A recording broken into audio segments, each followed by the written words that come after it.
Dan pada saat aku datang, memang segar bugar Mas Abi ini macam bukan orang sakit. Tapi yang berbeda, nah dia detak jantungnya tuh betul-betul berdegup kencang kali. Aku nggak pernah dengar detak jantung sekencang itu. Bahkan ya percaya apa tidak, ranjang di rumah sakit itu pun jadi kayak ikut bergetar gitu loh saking kencangnya. Hai, assalamualaikum warahmatullahi wabarakatuh. Terima kasih sudah klik video ini. Oke, jadi malam ini aku akan kembali lagi membawakan kisah horor Wawa part 86. Udah hampir seminggu Wak ya KHW tiap hari ya. Udah kenyang Glenn? Jangan kenyang dulu, masih banyak nih sampai tanggal 31 Oktober besok ya kan. Habiskan semua ya, jangan mubazir. Aduh. Oke, jadi di KHW malam ini aku akan membawakan sebuah cerita yang dikirimin sama Wawa aku tentang sengketa tanah warisan si Mbah. Tapi sengketa tanah ini bukan jadi perebutan kakak sama adik, Wak. Tapi berebutnya sama makhluk penunggu tanah tersebut. Ekstrim kan? Nah, jadi nggak usah lama-lama, kita langsung masuk aja ke ceritanya ya. Check it out.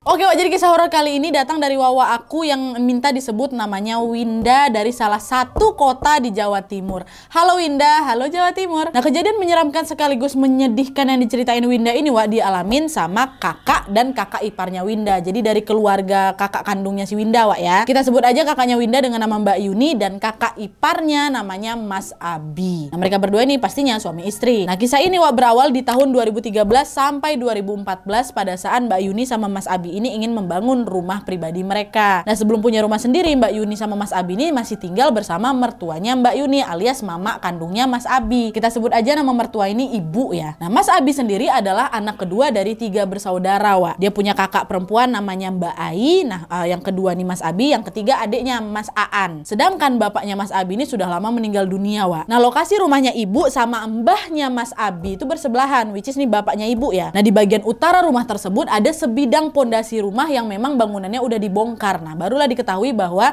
rumah itu tuh dibongkar karena rumah itu milik almarhum Pak D-nya Mas Abi yang udah nggak tinggal lagi di sana. Dan di bagian utaranya lagi, Wak, ada sebidang pekarangan yang memiliki banyak sekali pohon. Salah satunya ada pohon pisang. Nah, suatu ketika, Wak, Simbah ini jatuh sakit. Dan yang waktu itu bisa dan mau merawat Simbah ini hanya Mbak Yuni, kakaknya Winda tadi. Padahal Mbah ini punya 3 orang anak, Wak. Yang pertama itu ibu, mertuanya Mbak Yuni kan. Yang kedua ada Om Bagio. Mereka berdua memang tidak sempat untuk merawat Mbah karena ibu ini sibuk berjualan di pasar dan sementara Om Bagio ini ada di luar kota. Sedangkan yang satu lagi mana? Satu lagi nih Pak D. Pak D itulah yang sudah meninggal dunia, yang rumah dekat depan rumah Simbah tuh loh. Dan karena sakitnya Simbah yang makin hari makin parah, Wak, Mbah ini pun meninggal dunia akibat penyakit yang memang sudah dia derita.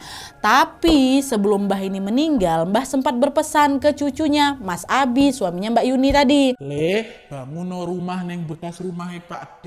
Bekas rumah yang udah tinggal pondasi aja tuh Tolong yore pekarangan lor ojo sampai dibangun omah. Ino tetap dari pekarangan, kata Simbah. Nah, mendengar permintaan dari Simbah itu, akhirnya Mas Abi mengiyakan, Lawak kan, dan mengabulkan permintaannya Simbah untuk membangun rumah di pondasi rumah bekas Pak D. Karena waktu itu kebetulan juga rumah miliknya Simbah ini diwariskan ke Om Bagio, adiknya ibu. Dan setelahnya, Wak, waktu Mas Abi sama Mbak Yuni ini mulai membangun rumah di tempat yang memang diperintahkan sama Simbah, maaf, tiba-tiba aja ibu secara tegas langsung menolak dan meminta Mas Abi untuk membangun rumah di pekarangan yang kosong aja. Kenapa? Karena di balik itu ibu ini berencana ingin memberikan lahan tersebut yang memang ada pondasi yang mau dibangun sama Mas Abi ini ya ke anaknya Mbak Ai, kakaknya Mas Abi. Dan nantinya rumah yang ibu tinggali ini mau dia kasih ke adik Aan, adiknya Mas Adi. Biar adil lah gitu kalau menurut rencananya ibu. Nah, tapi waktu itu Mas Abi ini merasa kok ibu aku ini serakah kali, karena kan seharusnya semua lahan milik Mbah ini dibagi rata kan sama ibu, sama Om Bagio dan juga sama istri dari almarhumnya Pak D. Tapi ngapa pula sekarang ibu yang malah membagikan ini ke anak-anaknya sendiri kan? Nah, adalah tua singkat cerita, Mas Abi pun tidak menuruti permintaan almarhum Mbah yang disuruh membangun rumah di rumahnya Pak D.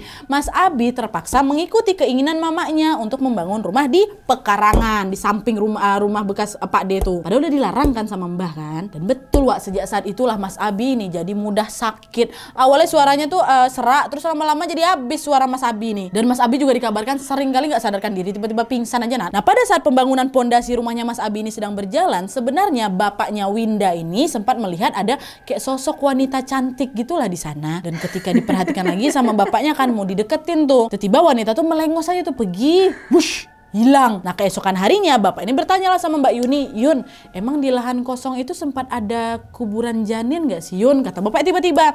Mbak Yuni bilang, katanya sih memang ada, Pak, tapi udah dipindahkan. Terus sekarang memang udah didoa bersama gitu tanah ini, kata si Mbak Yuni. Oh gitu. Emang kenapa Pak? Gak apa-apa, Bapak nanya aja gitu kata bapaknya. Karena bapaknya kan ngeliat ada sosok perempuan tuh di situ. Nah seiring berjalannya waktu, rumah Mas Abi dan Mbak Yuni pun selesai dibangun. Tapi kondisinya waktu itu Mas Abi ini masih juga nggak kunjung sembuh, Wak, masih sakit. Nah awalnya keadaan Mas Abi ini hanya sakit demam, batuk gitu kan, sampai suaranya serak, kadang-kadang hilang doang. Tapi kalau misalnya dilihat badannya tuh nggak kayak orang sakit, Wak, terlihat segar bugar aja, bahkan tubuhnya makin berisi, makin gemuk. Tapi lama-kelamaan penyakitnya malah makin parah, Wak. Mas Abi ini jadi kayak sering kerasa sesak napas lah gitu, dan jantungnya tuh berdebar kencang kali. Sampai-sampai Mas Abi merasa seperti ada sesuatu yang keluar dari dadanya, kata si Winda. Dan setelah diperiksa ke beberapa dokter, Mas Abi ini pun didiagnosa mengalami bronkitis dan diminta untuk segera melakukan ronsen terlebih dahulu di rumah sakit yang memang lebih besar dan lengkap. Di rumah sakit itu nggak ada peralatannya. Akhirnya berangkatlah itu kan Mas Yuni, Mas Abi ke rumah sakit yang memang terbesar di kota mereka tuh. Dan setelah melakukan ronsen, Wak, di sana kan harusnya perlengkapannya lebih canggih apa kayak gimana kan? Malah hasil ronsennya bagus-bagus saja, nggak ada penyakit apapun kata dokter di situ. Nah melihat hasil tersebut tuh ya Mbak Yuni sama keluarga lainnya jadi heran, kok malah dibilang nggak ada sakit sama sekali nih laki aku. Padahal udah pakai alat yang lebih canggih lagi kan, ditambah pula makin hari keadaannya Mas Abi ini makin parah, betul-betul macam orang sakit. Macam mana? Tapi kata rumah sakit besar itu nggak ada penyakit apa-apa, sehat-sehat aja kok. Dan gegara itu hampir setiap hari, Wak, Mas Abi ini harus pergi ke klinik karena kalau misal ke rumah sakit besar tuh terlalu jauh kali dari rumah mereka. Akhirnya ke klinik-klinik biasa aja kan, sampailah pada suatu hari penyakit Mas Abi ini kambuh cukup parah, Wak. Langsunglah dilarikan lagi ke rumah sakit umum dan langsung masuk ke spesialis paru-paru, Wak. Nah pas sampai di rumah sakit ini tiba aja Mas Abi ini sempat ngomong sama Mbak Yuni. Aku mau koyo wis mati. Aku ketok nang awakku dewe deh. Aku metu teko awakku. Aku ketok nang kabeh wong. Hus, udah lah Mas, jangan ngomong macam-macam. Pokoknya Mas harus sembuh. Gak usah dipikir macam-macam. Enggak, itu tuh cuman pikiran Mas aja. Itu kata Mbak Yuni menenangkan kan. Nah setelahnya, Wak, keluarganya Mas Abi yaitu Mbak Ai, kakaknya Mas Abi kan, langsunglah mencoba mencari orang pintar nih untuk bisa menyembuhkan adiknya Mas Abi yang memang diduganya dia mendapatkan kiriman, karena kan nggak wajar kan. Nah pada saat Mbak Ai ini mendatangi orang pintar, Wak, tiba aja Mbak Ai ini ingat sesuatu, bahwa dulu kali bapaknya mereka, suaminya ibu yang memang udah meninggal tuh, bapaknya mereka ini mengalami kejadian yang sama persis dengan Mas Abi rasakan hingga membuat bapaknya meninggal dunia. Panik lah Mbak Ai jadinya kan. Dia panik, khawatir jangan sampai kejadian yang menimpa bapaknya menimpa adiknya juga. Mbak Ai pun langsung akan buru-buru mendatangi rumah orang pintar yang mau dia tuju tersebut. Tapi Wak, sesampainya di sana belum sempat lagi Mbak Ai ini bercerita tentang apa yang dialami adiknya, tiba-tiba aja orang pintar itu langsung bilang, awakmu rene golek tombo adikmu toh, iku ngono penyakit gawean. Iki perkara sengketa tanah. Ibumu ditekani wong nang mimpine. Lanang karo wedok, dhek enggak daging, tapi daging iku sik ono getih seger. Kok untunge ora dipangan karo ibumu. Itu kata orang pintar tuh, Wak. Macam dia udah tahu gitu loh. Nah mendengar penjelasan orang pintar ini, Mbak Ai pun langsung akan pergi bergegas kembali lagi ke rumah sakit. Mbak Ai bilanglah sama ibu dan Mas Abi tentang penjelasan si orang pintar tadi. Bu, tadi gini Bu, katanya gitu kan. Nah setelah ibu mendengar itu, ibu langsung tiba menebak aja kalau kejadian yang dia alamin sama Mas Abi ini adalah ulah dari istri almarhum Pak D. Yang lain dan tidak bukan adalah ipar ibu sendiri. Nah kenapa ibu tiba-tiba bisa mikir kayak gitu, Waknya? Jadi ternyata, Wak, ceritanya dulu kali sebelum Pak D ini meninggal, ada tuh, Wak, suatu larangan di desa tempat mereka tinggal yang dilanggar sama istrinya Pak D. Sampailah akhirnya datang sebuah malapetaka yang membuat Pak D ini sakit-sakitan hingga meninggal dunia. Nah mengetahui penyebab anaknya ini meninggal karena ulah istrinya sendiri tentu membuat Mbah ini jadi marah besar. Dan dari situ Mbah langsunglah ngusir istri almarhumnya Pak D sama anaknya yang masih kecil. Kita sebut aja lah namanya Mas Rio kan. Nah Mas Rio ini seumuran sama Mas Abi, sepupunya Mas Abi kan. Dan setelah diusir barulah itu rumah almarhum Pak D dibongkar, Wak. Dan yang tersisa cuma pondasi rumah aja. Selek nih antara Mbah sama istrinya Pak D, mertua dan menantu gitu kan. Dan kejadian itu pun sudah lama kali berlalu, Wak. Sampai lama-kelamaan amarah terhadap istrinya almarhum Pak D dan Mas Rio ini pun sudah mereda. Sampai udah nggak pernah lagi ada selisih paham. Bahkan katanya seiring berjalannya waktu, tali silaturahmi pun terjaga kembali. Udah kayak damai dengan sendirinya lah gitu mereka. Nah setelah Mbah Abah ini meninggal dunia, istri almarhum Pak D datanglah, dia meminta hak anaknya berupa warisan atas nama Pak D yang memang sudah diturunkan kepada anak tunggal mereka, yaitu Mas Rio. Itulah rumah itu. Tapi di situ ibunya Mas Abi dan saudaranya yang lain gak ngegubris wak permintaan istrinya almarhum Pak D, karena memang walaupun hubungan mereka sudah membaik, pihak keluarga ini merasa kalau memang istri almarhum Pak D dan Mas Rio ini tidak pantas wak mendapatkan warisan dari Mbah. Nah, jadi dugaan ibunya Abi mungkin istrinya Pak D ini udah sakit hati, jadinya dia menyakiti anak dia Mas Abi gitu. Dugaan pertamanya wak ya. Nah, setelah beberapa hari dirawat di rumah sakit, kondisi Mas Abi pun mulai membaik lagi, walaupun memang Mas Abi belum sembuh total wak. Tapi Mas Abi sudah diperbolehkan untuk pulang dan dirawat di rumah aja. Nah, pada saat itu di rumahnya Mas Abi ini, Mas Abi mendapatkan pengobatan alternatif dan juga obat dari dokter juga. Mau itu orang pintar ataupun dokter juga selalu berpesan sama Mas Abi, Mas Abi tolong berhenti ngerokok dulu sampai kondisi Mas betul-betul membaik ya gitu kan. Nah, pada saat itu yang merawat Mas Abi ini di rumah adalah Mas Aan, karena kan Mbak Yuni mungkin lagi pergi pakai gimana, Mas Aan adiknya lah yang selalu ngejaga Mas Abi sama masnya. Nah, pada suatu malam waktu tiba Mas Abi ini minta rokok sama adiknya An, ada rokok nggak? Mintalah, kata gitu kan. Mas, jangan ngerokok dulu, kan disuruh berhenti, katanya. Ah, udahlah An, mintalah. Nek ketahuan Mbak Yuni aku dimarahin loh Mas. Wah, kok ngelawan gue sama aku? Sinilah cepat Mas Abi terus wak maksa An kan, sampai akhirnya si An ini pun juga nggak tegaan, diam-diam lah dan tanpa sepengetahuan Mbak Yuni, si Aan memberikanlah rokok tersebut buat Mas Abi. Dan betul wak, nggak sampai 24 jam setelah Mas Abi ngerokok, kambuh lagi penyakitnya. Dan sekitar jam 3 dini hari itulah akhirnya Mas Abi ini pun harus dibawa, dilarikan langsung ke rumah sakit. Di perjalanan wak lagi-lagi Mas Abi bilang, Yun, aku nggak usah digowo-nangan Yun. Aku diajak Pak E.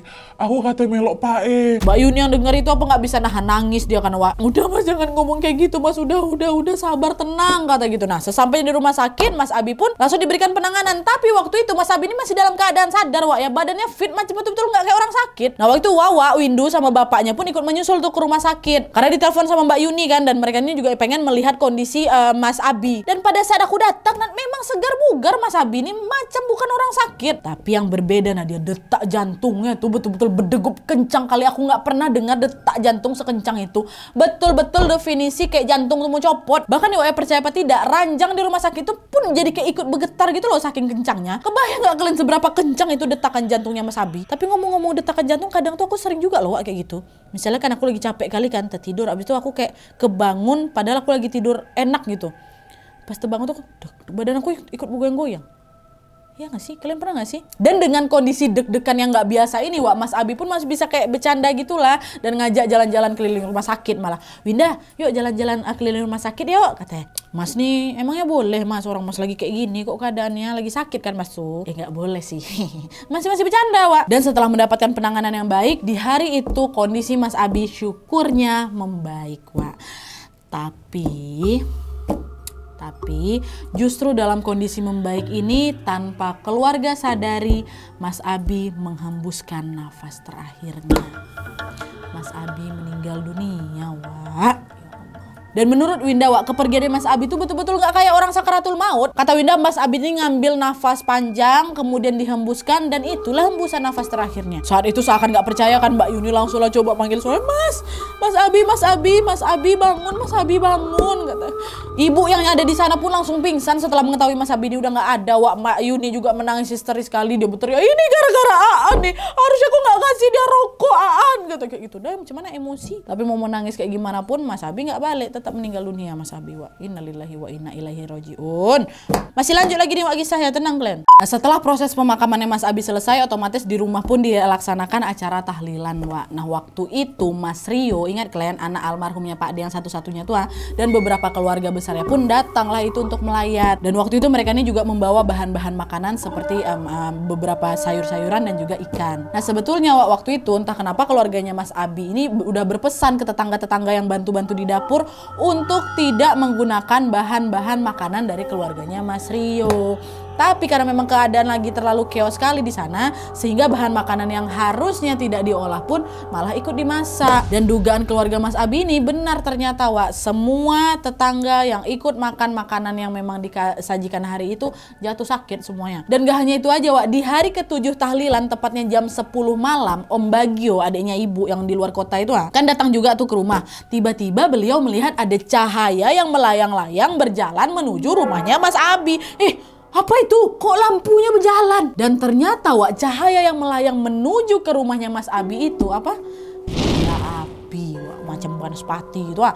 Nah, menyadari cahaya itu adalah bola api tuh ya Om Bagio langsung teriakan, wah astagfirullahaladzim, bola api. Weh, warga-warga ada bola api tuh, astagfirullah, heboh, Wak. Nah, setelah Om Bagio berteriak, bola api itu pun langsung tuh pental, langsung gak jadi ke rumahnya Mas Abi. Dan bola api itu jatuh di antara pepohonan pisang yang lokasinya memang tidak jauh dari rumahnya Mas Abi ya. Dan setelah mereka mendekati pepohonan pisang tersebut, mereka melihat pohon pisang yang terkena jatuhan bola api itu langsung berubah warnanya, Wak, dari hijau sehijau-hijaunya jadi kuning layu tuh kalian. Itu siapa yang ngirimin bola api nih? Tahan dulu. Dah tuh, Wak, singkat cerita, setelah kejadian bola api itu, bapaknya Mbak Yuni, beliau pun meminta Mbak Yuni untuk tinggal di rumah bapak aja yang memang lokasinya berada di desa yang berbeda. Karena orang tuanya Mbak Yuni jelas khawatir lah, Wak, takutnya anak ini malah ikut diteror juga nih. Nah, tapi waktu itu ibu, which is ibunya Mas Abi, meminta udahlah Pak, biar aja Mbak Yuni tetap tinggal sama saya.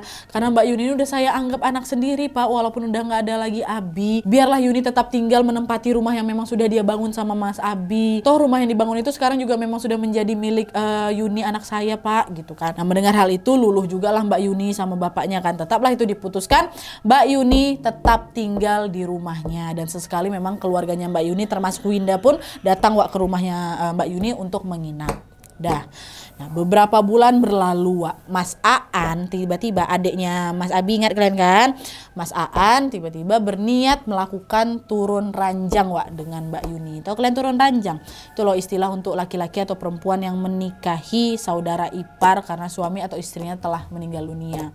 Itu yang setahu aku, kalau salah mohon maaf koreksi aja lah di bawah ya. Jadi artinya Mas Aan, adiknya Mas Abi ini ingin menikahi Mbak Yuni, Wak. Dan betul, menikahlah mereka kan. Nah, singkat cerita, Mbak Yuni pun melahirkan anak pertamanya di pernikahannya dengan Mas Aan. Tapi belum genap 1 tahun lagi usia anak mereka, Wak, tiba Mas Aan pula yang jatuh sakit secara tiba-tiba. Dan perlu kalian ketahui, sakitnya Mas Aan ini persis sekali sama yang dialami abangnya Mas Abi, Wak. Dia sakit, tapi badannya masih terlihat bugar. Hasil ronsennya juga bersih-bersih aja. Dan sama juga segala macam pengobatan sudah mereka lalui, mulai dari dokter paru-paru, orang pintar, kiai, ngerukiah rumah, tapi tetap aja nggak sembuh-sembuh Mas Aan nih. So keluarga langsung otomatis jadi panik lah, Wak, jadi khawatir kan. Bahkan bapaknya Mbak Yuni pun sempat meminta Mas Aan, Mbak Yuni sama anak-anak mereka untuk udahlah keluar aja lah dari rumah itu. Bapak khawatir rumah itu udah dikirim yang macam-macam, Nak. Gini loh, Pak, kalau nanti saya pergi, nanti yang ngirimin kayak gitu malah seneng, Pak. Rumah ini harus saya perjuangkan, Pak. Ini udah jerih payahnya Mas Abi di sini. Harus saya lawan, Pak. Saya bisa. Itu kata Mas Aan. Akhirnya memang, Wak, betul, Mas Aan tetap tinggal di rumah itu dan tetap melakukan pengobatan. Sampailah suatu ketika Winda bersama suaminya sedang berkunjung nih ke rumahnya sepupu mereka. Diceritainlah sama Winda apa yang dialamin sama Mas Aan. Dan entah kenapa tiba-tiba sepupunya bilang kayak gini, kalau kayak gitu ceritanya penyebabnya bukan penyakit kiriman atau santet sebenarnya, Win. Bisa jadi di bawah pondasi rumahnya Mbak kamu itu ada makam janin yang digugurkan ataupun juga keguguran. Jadi kemungkinan rumahnya Mas sama Mbak kamu itu berdiri di atasnya rumah mereka.